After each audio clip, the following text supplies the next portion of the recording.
우리 지난 18일 수요일이었죠. 제수요일이라는 제수요일을 시작으로 우리 사순절 절기가 시작되었습니다. 오늘은 우리 사순절 첫 번째 주일입니다. 이 사순절 절기를 통해서 나를 위해 십자가에 달리신 그 예수 그리스도를 더욱더 생각하고 그 사랑을 묵상하며 나아가는 우리 모든 푸른 공동체 지체들이 되었으면 좋겠습니다. 우리 2월 한 달간 계속해서 우리 기도에 대해서 말씀을 나누고 있습니다.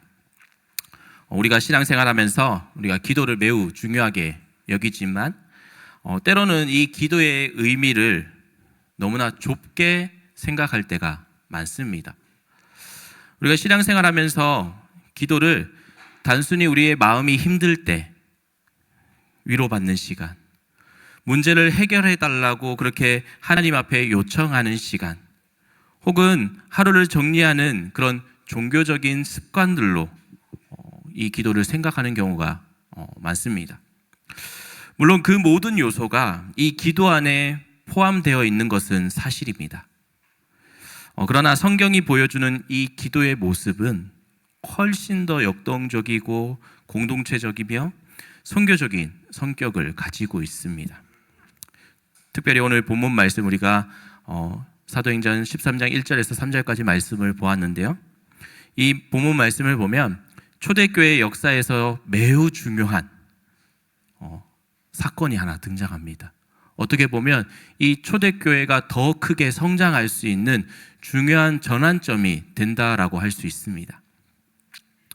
복음이 이제 예루살렘을 중심으로 계속해서 이제 퍼져 나가다가 이제 본격적으로 이방 세계를 향해서 이렇게 나아가는 것을 오늘 본문 말씀을 보면 볼 수 있습니다. 그런데 놀랍게도 이 선교의 시작은 어떤 전략적인 그런 회의나 또 조직적인 그런 계획이나 그런 것들에 의해서 출발되지 않았다라는 것입니다. 그 출발점은 바로 기도였습니다. 오늘 본문 말씀 2절 말씀을 보면 주를 섬겨 금식할 때에 성령이 이르시되 내가 불러 시키는 일을 위하여 바나바와 사울을 따로 세우라 하시니 라고 말씀하고 있습니다. 이 말씀은 공동체가 하나님을 섬기며 기도하고 금식할 때에 성령께서 말씀하셨고 또 그 말씀을 따라 공동체는 사람을 세상으로 파송했다라는 사실을 우리가 알 수 있습니다.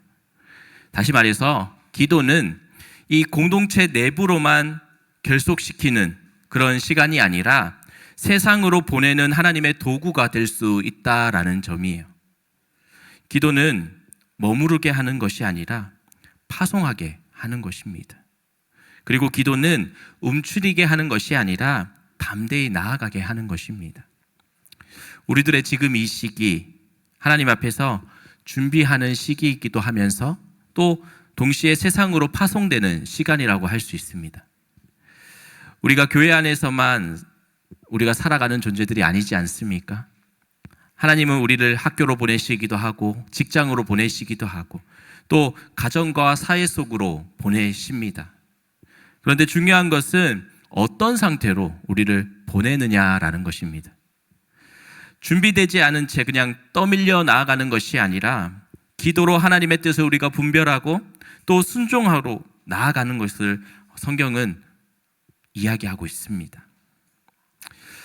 오늘 본문 말씀을 통해서 우리는 기도하는 공동체가 어떻게 세상으로 파송될 수 있는지를 살펴보려고 합니다.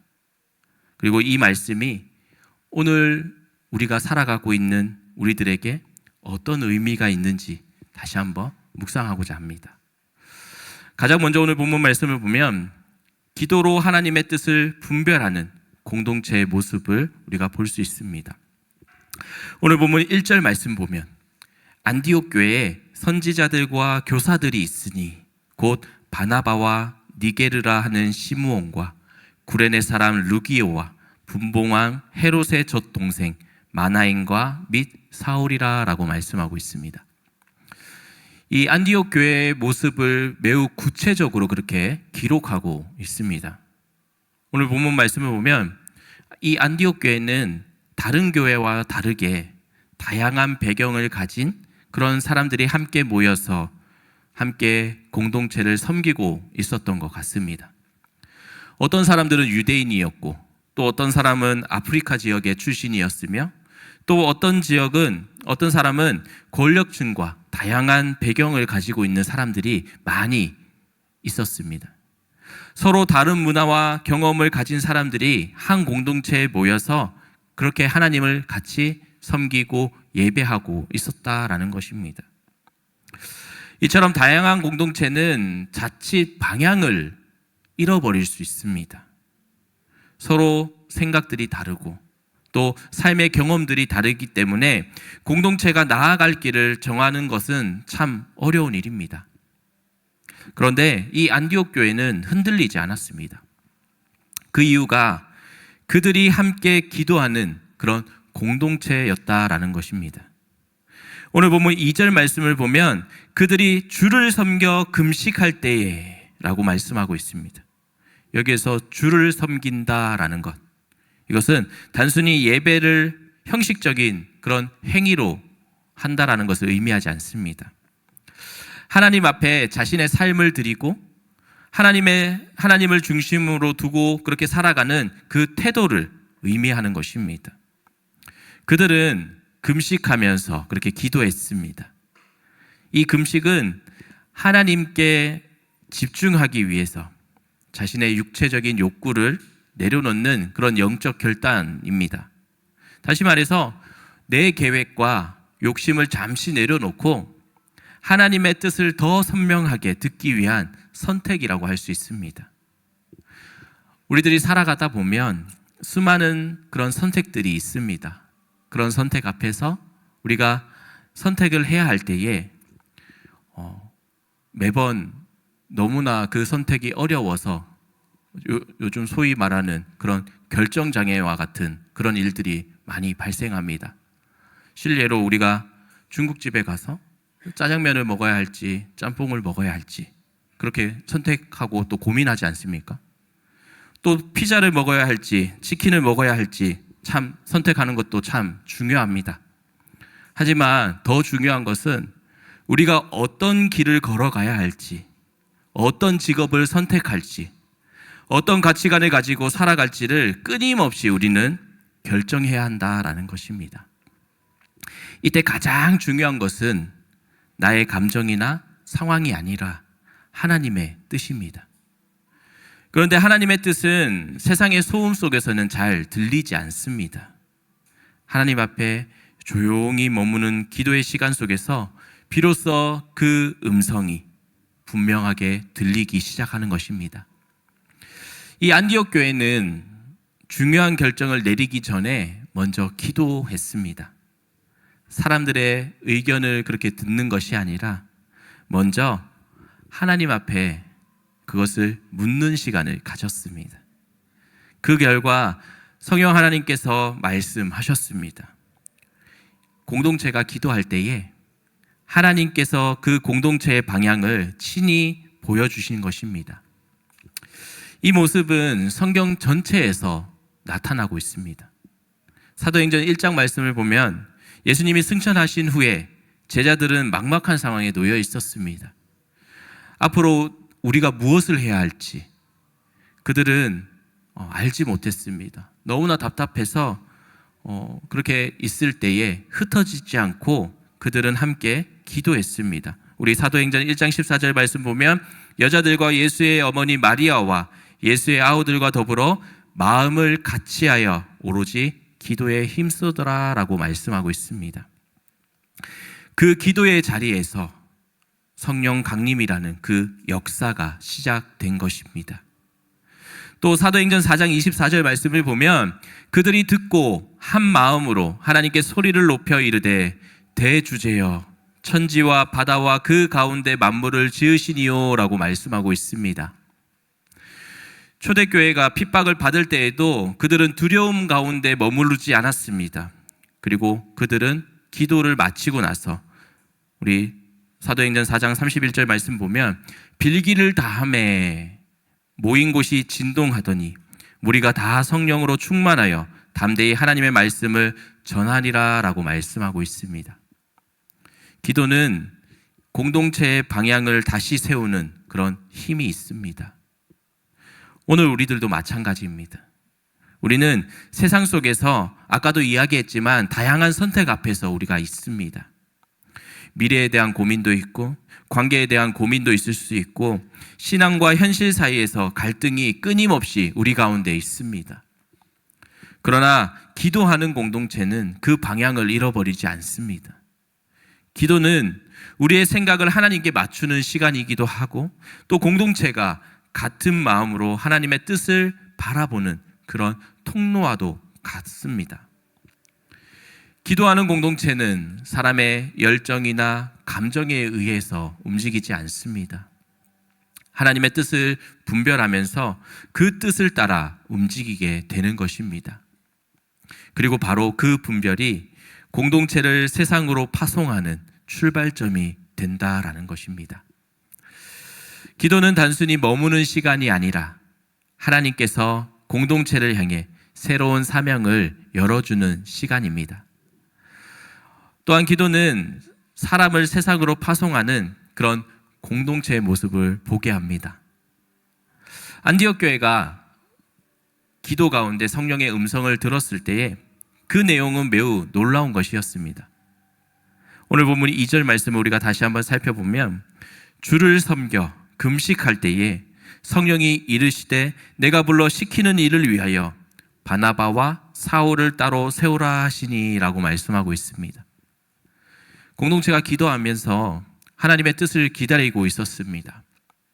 성령께서 공동체 안에서 가장 중요했던 사람, 기둥과도 같았던 사람, 두 사람을 지목하여 따로 세우라 라고 그렇게 말씀하셨습니다. 누구입니까? 바로 바나바와 사울이었습니다. 이 바나바와 사울은 안디옥 교회에 없어서는 안 되는 그런 인물들이었습니다. 그런데 이 바나바는 초대교회에서 위로의 아들로 불릴 만큼 사람을 세워주는 그런 따뜻한 사람이었습니다. 그는 예루살렘 교회가 사울을 경계하고 두려워할 때 어땠습니까? 그 사울을 데리고 와서 품어주고 또 공동체 안에 연결해준 인물이었습니다. 또 사울은 탁월한 신학적인 지식과 열정을 가진 복음의 일꾼이었습니다. 이 안디옥 교회가 성장하는 데 있어서 결정적으로 그런 역할들을 감당했던 두 사람이었습니다. 인간적인 관점에서 보았을 때 공동체가 가장 붙잡아 두어야 할 사람이 바로 이 두 사람이었습니다. 공동체의 안정성과 성장을 위해서 그렇게 그들을 보내지 않으면 내부의 사역에 집중시키는 것이 훨씬 더 효율적으로 보였습니다. 그런데 기도하다 보니까 성령님께서 따로 세우라라는 전혀 다른 그런 명령을 하셨습니다. 그리고 그 목적을 내가 불러 시키는 일을 위하여라고 분명히 하셨습니다. 이 말씀은 매우 중요한 신학적인 의미를 가지고 있습니다. 사역의 주체가, 우리가 하는 그 사역의 주체가 사람이 아니라 하나님이라는 사실입니다. 이 바나바와 사울은 공동체의 인재이기 전에 하나님께서 부르신 사람들이었습니다. 공동체가 그들을 붙잡고 있는 것이 아니라 하나님께서 그들을 맡기신 것입니다. 그렇게 하나님께서 다시 그들을 세상으로 보내라고 하실 때 공동체는 순종해야만 했습니다. 여기에서 중요한 사실은 기도는 공동체를 이기적으로 만들지 않는다라는 것입니다. 오히려 공동체가 가장 소중히 여기는 것조차 하나님 앞에 드리는 것입니다. 기도할수록 우리는 더 많이 소유하려고 그렇게 하지 않고 더 많이 하나님 앞에 맡기게 됩니다. 기도하는 공동체는 사람을 붙잡아두는 그런 공동체가 아니라 하나님의 사명을 위해서 기꺼이 보낼 수 있는 그런 공동체가 되어야 하는 것입니다. 이 모습은 우리가 예수님께서 공생의 사역을 하실 때에도 그렇게 동일하게 나타나는 것을 볼 수 있습니다. 예수님께서 제자들을 부르시기 전에 밤이 새도록 기도하셨다라고 그렇게 기록하고 있습니다. 누가복음 6장 12절 말씀 보면 이때 예수께서 기도하러 하시러 산으로 가사 밤이 새도록 하나님께 기도하시고 라고 말씀하고 있습니다. 그 기도 이후에 예수님께서는 12제자를 세우십니다. 그러나 예수님의 목적은 이 제자들을 곁에 두는 것이 아니라 결국 세상으로 그 제자들을 보내는 것이었습니다. 부르심과 파송은 기도에서 시작되는 것입니다. 또한 구약에서 이사야 선지자의 부르심을 볼 때에도 동일한 흐름을 우리가 발견할 수 있습니다. 우리 이사야서 6장 5절 말씀을 보면 그때 내가 말하되 화로다 나여 망하게 되었도다. 나는 입술이 부정한 사람이요 나는 입술이 부정한 백성 중에 거주하면서 만군의 여호와이신 왕을 배웠음이로다 하였더라 라고 말씀하고 있습니다. 이사야는 성전에서 하나님의 영광을 보면서 자신의 죄를 깨닫고 회개하였습니다. 하나님 앞에 철저하게 낮아진 그 자리에서 그는 하나님의 음성을 듣게 합니다. 또 이사야서 6장 8절 말씀 보면 내가 또 주의 목소리를 들으니 주께서 이르시되 내가 누구를 보내며 누가 우리를 위하여 갈꼬 하시니 그때 내가 이르되 내가 여기 있나이다 나를 보내소서 하였더니 라고 말씀하고 있습니다. 내가 여기 있나이다 나를 보내소서라는 담대한 고백을 우리가 볼 수 있습니다.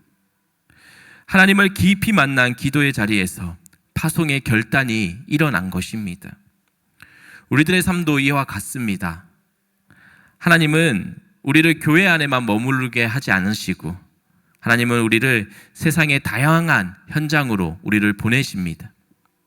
학교와 직장, 가정과 사회 속에서 그곳으로 보내셔서 다양하게 복음의 빛을 드러내게 하십니다. 그러나 그 파송은 세상의 경쟁 속에서 밀려나가는 것이 아니라 하나님께서 부르시고 준비시킨 뒤에 보내시는 파송을 이야기합니다. 오늘 안디옥 교회는 성령의 명령을 듣고 즉시 행동하지 않습니다. 오늘 본문 3절 말씀 보면 이에 금식하며 기도하고 두 사람에게 안수하여 보내니라 라고 말씀하고 있습니다. 이미 기도 가운데 하나님의 음성을 들었음에도 불구하고 그들은 다시 한번 금식하면서 기도한 것을 볼 수 있습니다.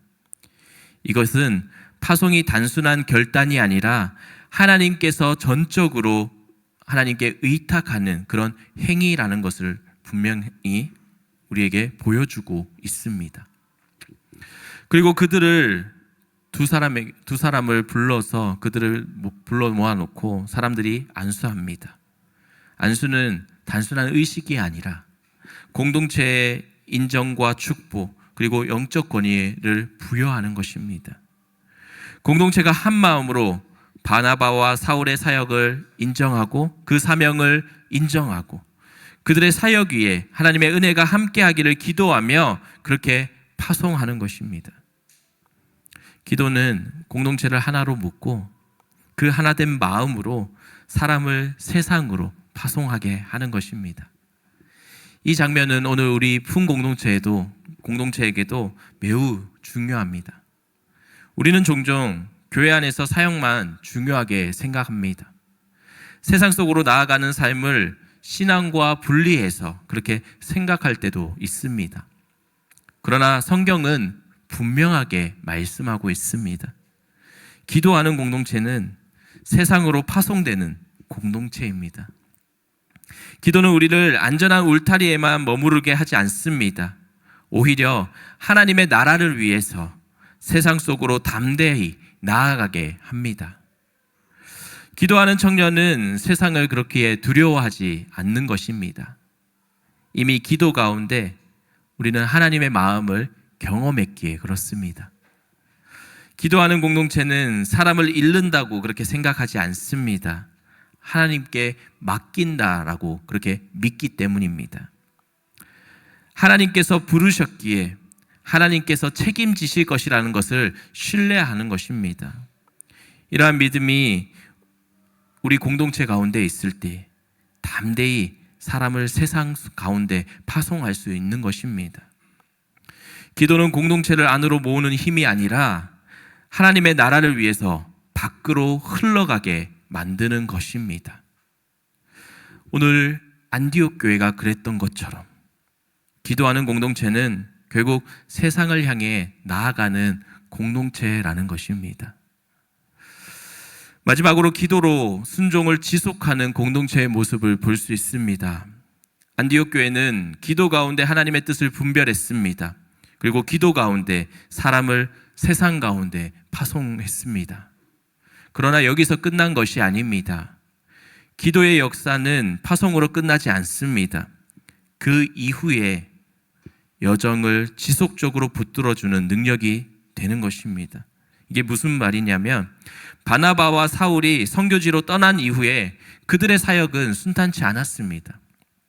수많은 핍박과 고난이 그들과 함께 했습니다. 예상하지 못하는 어려움들이 끊임없이 이어졌습니다. 그러나 이 사울과 바나바는 멈추지 않았습니다. 그 이유는 그 사명이 사람의 열정이나 계획에서 시작된 것이 아니라 기도 가운데 주어진 하나님의 명령이기에 그렇습니다. 기도로 시작된 사명은 어떤 상황 가운데도 흔들리지 않습니다. 사람의 결심으로 시작된 일은 환경이 어려워지면 어떻습니까? 쉽게 포기하고 말아버립니다. 하지만 기도 가운데 받은 사명은 우리가 어떠한 고난 속에 있다 할지라도 계속해서 그 사명을 붙잡고 나아가는 것입니다. 왜냐하면 그것이 내 일이 아니라 하나님의 일이기에 그렇습니다.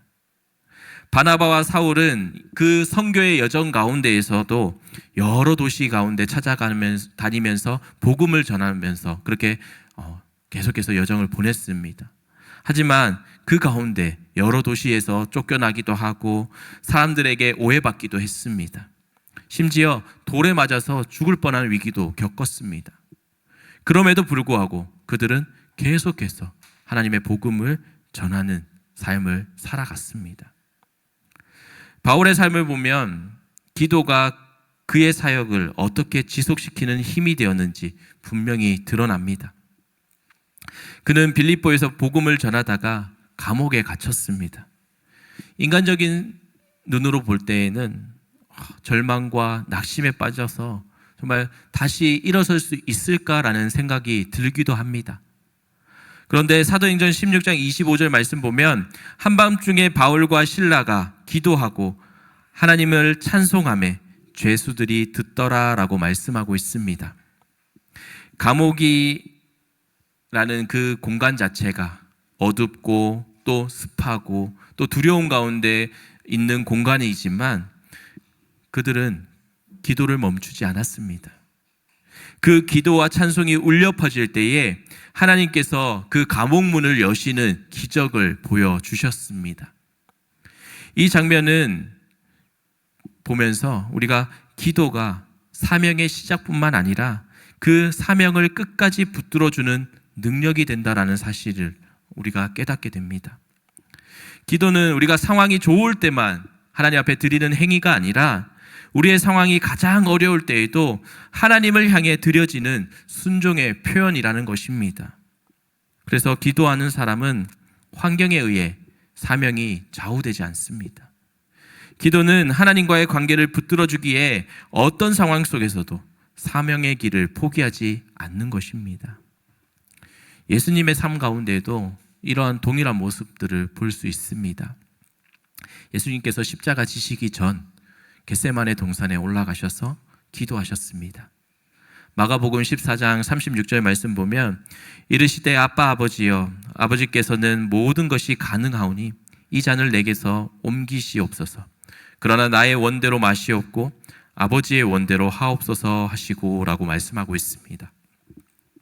그 기도는 단순한 형식적인 그런 기도가 아니라 십자가라는 가장 무서운 그 사명을 감당하기 위한 깊은 영적 싸움의 시간이었습니다. 이 기도의 결론은 무엇이었습니까?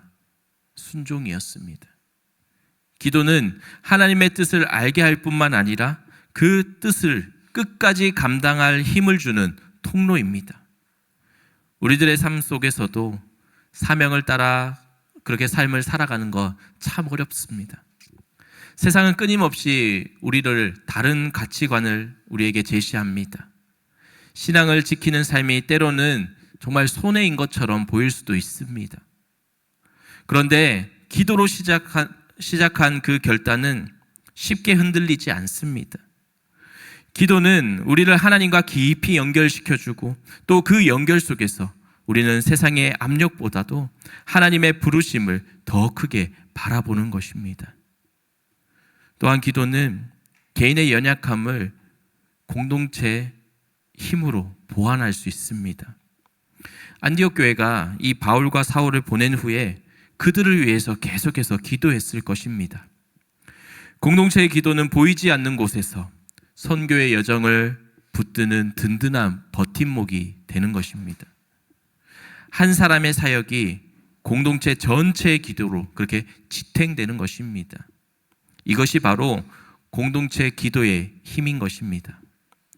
기도하는 공동체는 파송 이후에도 서로를 위해서 계속해서 중보합니다. 서로의 삶과 사명을 하나님 앞에 맡기면서 끊임없이 그렇게 기도합니다. 이러한 기도의 연대는 공동체를 더욱더 깊이 하나님으로부터 묶어줍니다. 우리는 혼자서 그 사명을 감당하는 그런 존재들이 아니라 기도하는 공동체 안에서 함께 사명을 같이 이루어가야 할 존재들입니다. 우리 품공동체가 기도할 때에 개인의 삶은 더 이상 개인의 영역에 머무르지 않습니다. 공동체의 기도가 한 사람의 그 삶을 붙잡아주고 또 한 사람의 순종이 공동체의 전체 기쁨이 될 수 있습니다. 그래서 기도는 공동체를 영적으로 연결시키는 끈입니다. 그 끈이 끊어지지 않을 때 공동체는 어떤 상황 속에서도 그 사명을 지속할 수 있습니다. 결국 기도는 시작과 과정과 끝을 모두 붙들어주는 하나님의 은혜의 통로라는 사실을 우리가 기억했으면 좋겠습니다. 기도로 하나님의 뜻을 분별하고 또 기도로 사람을 세상으로 파송하고 기도로 사명을 끝까지 지속하게 되는 것입니다. 기도 없는 파송은 잠시 열정 가운데 있다가 금방 끝이 납니다. 하지만 기도로 시작된 파송은 하나님의 역사로 이어질 수 있습니다. 기도는 공동체를 멈추게 하지 않습니다. 오히려 공동체를 세상에 보내고 그 사명을 끝까지 감당하도록 붙들어주는 능력이 있습니다. 오늘 안디옥 교회의 모습을 보면서 우리가 어떤 모습으로 살아가야 하는지를 우리에게 분명하게 보여주고 있습니다. 사랑하는 품공동체 여러분, 오늘 우리가 말씀을 통해 기도하는 공동체는 어떤 공동체인지를 바라보았습니다. 이 안디옥 교회는 단순히 모여서 그렇게 하나님 앞에 예배만 드리는 공동체가 아니었습니다. 그들은 하나님을 섬기며 금식하고 또 기도하는 그런 공동체였습니다. 그 기도의 자리에서 성령의 음성이 들렸던 것입니다. 그리고 그 음성에 순종해서 바나바와 바울을 세상으로 파송했습니다. 기도는 그들을 멈추지 않게 하였고 오히려 더 넓은 세상으로 나아가게 하였습니다. 한 주간도 우리가 삶을 살아가면서 기도하는 공동체의 구성원으로서 우리를 위해 기도할 뿐만 아니라 우리 공동체를 위해서 또 우리 교회를 위해서 이 나라를 위해서 함께 기도하는 우리 품공동체 모든 청년들의 삶이 되시기를 간절히 축원합니다. 또한 우리 이번 주 목요일부터죠. 그 진행되는 수련회를 통해서 우리가 다시 한번 그 사명을 분별하는 그런 시간이 되었으면 좋겠습니다. 그리고 세상 가운데 그리스도인으로서 승리하는 삶을 살아가는 우리 모든 지체들이 되시기를 간절히 축원합니다.